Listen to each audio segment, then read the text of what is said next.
Hello everyone, welcome to another lecture of PyTorch Zero to Hero playlist where we are going to learn about bias, variance and what is underfitting and overfitting in deep learning.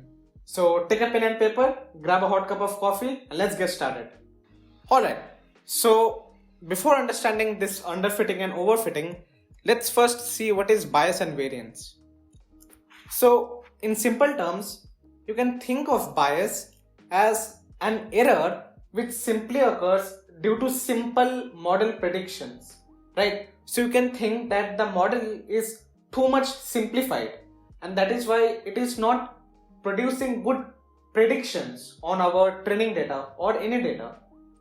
And similarly, variance you can think of as variance is like if you are training your model on our training data, then it's not actually learning any patterns, right? So it is not actually learning any patterns and it is not actually getting trained, but it is just memorizing the patterns, right? So it is trying to perform extraordinarily in the training data, and that is why it just fails to generalize, which means that given your training data, it performs extraordinarily, but when you give it any new and unseen data, it performs very poorly because the model, it just doesn't know how to capture patterns, right? It just simply memorized all the patterns.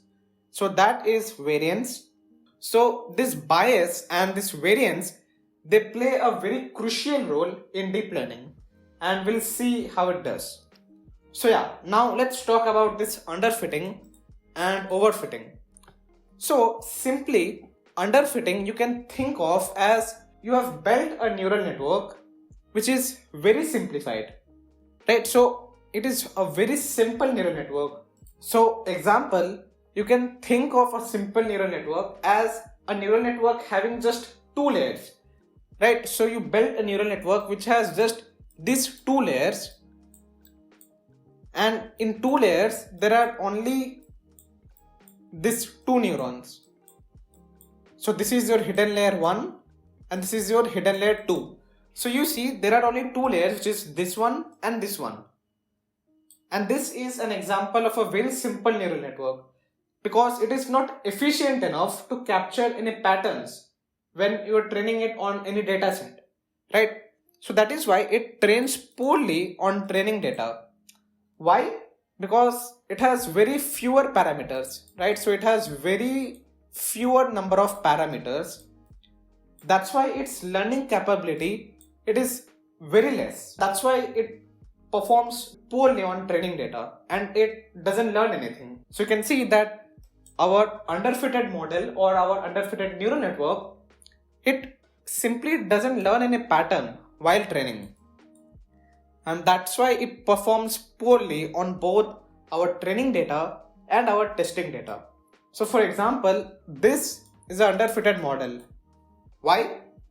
Because you can see that, let's say that these blue points, they are class A and these orange points are class B, and this is a simple classification task. So our task of our neural network is to create this distinction between these two classes. But you can see that this line, it represents this underfitted model. So this represents our neural network. So you can see that it is not like differentiating both of these classes. So a better model would have been like this,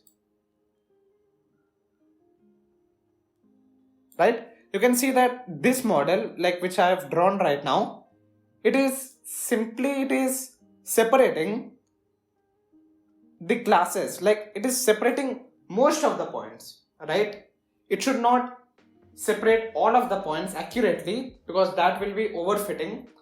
But you can say that it performs good on most of the points. And this, you can say that it is a better model or a better neural network. But this current neural network, which is this blue line, you can see that it's performing poorly. And that is why it's underfitting. And this underfitting, so we just learned what is bias and variance. So here we just saw what are bias and what is variance. So you can say that this underfitted model, it is simply a high bias model. So here the bias is very high Why? Because it is a very simplified model which does not have the capability to capture patterns in the data, and that's why it performs poorly on both our training and our testing data. So that's why its bias is high, but its variance is low. Why low? Its variance is low because it performs poorly on both training and testing data. So accurately, variance is like the difference in the error when your model has trained on your training data and when it has trained on your testing data. Right? So let's say that your model performs extraordinarily well on your training data. So let's say that it made an error of only 10, but on your testing data it performs terribly. So let's say that its error is 100.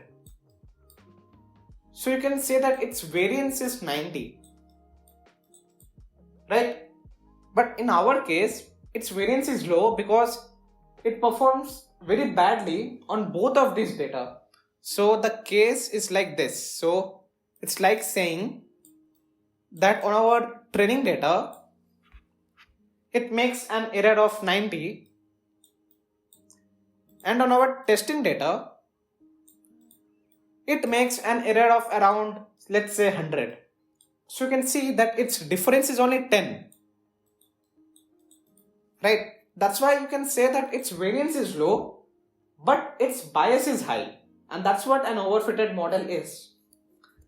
And what's this overfitting? So overfitting is when you have a very complex neural network. So you can say that a complex neural network is like a neural network having billions of parameters and a lots of layers.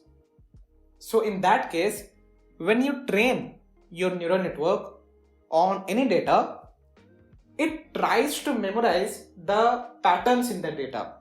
So that's why it trains exceptionally well on your training data.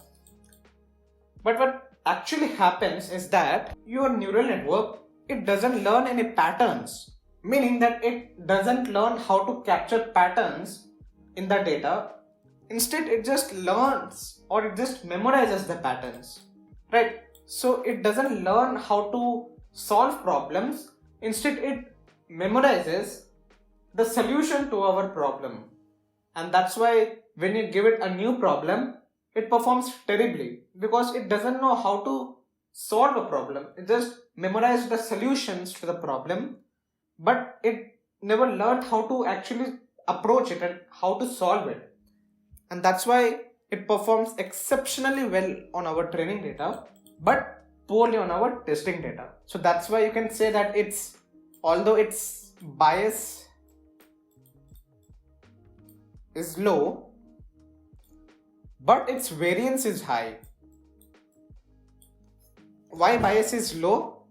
Because it's a complex neural network which gets trained exceptionally well on our training data, which means that its performance on our training data is very good. But why a high variance? Because as I said, it performs very well on our training data, but very poorly on our testing data. So let's say that on our training data,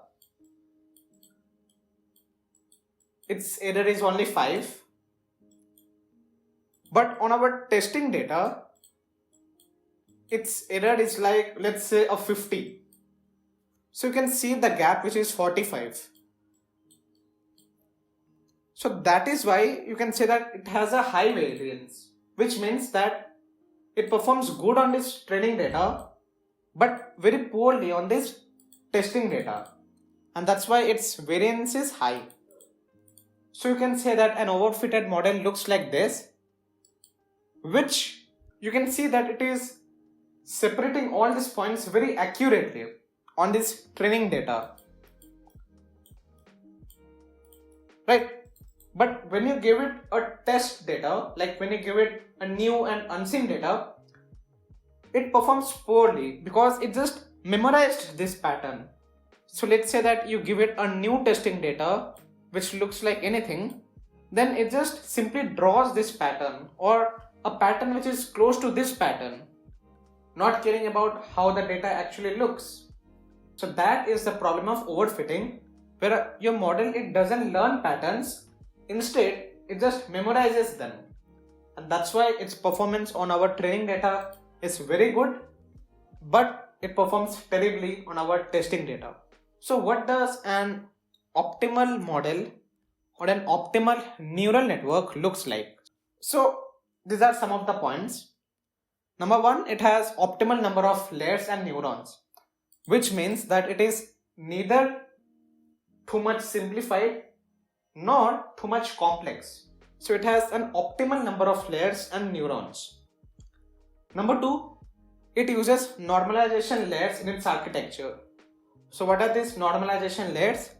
So we have some layers like batch normalization layers, layer norm layers, RMS norm, which stabilizes and speeds up our training by simply normalizing our activations. Now what are activations? Activations are simply, let's say that this is a neuron. So the output coming from this neuron, after being passed through an activation function like ReLU or TANH or anything, we get our activation. Right? So this is an activation. So simply we normalize our activations so that they come in a very suitable range, and that speeds up and makes our training much more stable. Next, we have dropout layers, which randomly drops out some neurons to prevent our neural network from being too much complicated. So its task is to simplify our model a bit so that we are reducing the chances of being overfitted. Next, regularization. So here we add some penalty term to our loss function. So let's say that our loss function is a cross entropy loss or a binary cross entropy loss. So we simply add a penalty term to this loss function so that we actually reduce overfitting by discouraging complex models. So this is a bit complex topic, but in the upcoming lectures I will make each and every dedicated lecture on each of this so that it becomes very easy and understandable. Next, FP scaling. So here we use a much lesser precision of floating point data type so that we speed up the training and also reduce the memory usage. Next, gradient clipping. So here we clip the gradients or the loss gradients so that they do not exceed too much or they do not become too much low. So they are in a suitable range. Next, Optuna. So Optuna is a tool which is used for finding the optimal hyperparameters, like for finding the optimal number of neurons, number of layers to use and everything. So it's an external tool which synchronizes very well with our PyTorch ecosystem. Next, weight initialization, where we use some methods to efficiently initialize the weights of our neurons so that our model, it doesn't take too much time for loss convergence. Instead, it becomes very prior to it. So it is again a bit complex topic, but we'll discuss. Next, early stopping and learning rate scheduler, which are again a bit advanced topic to explain quickly. But yeah, dedicated lectures will come in the future, in the near future actually. So that's it for this lecture. Yeah, in the next lecture we are going to learn each of them very precisely. So yeah, take a break and I'll see you in the next one.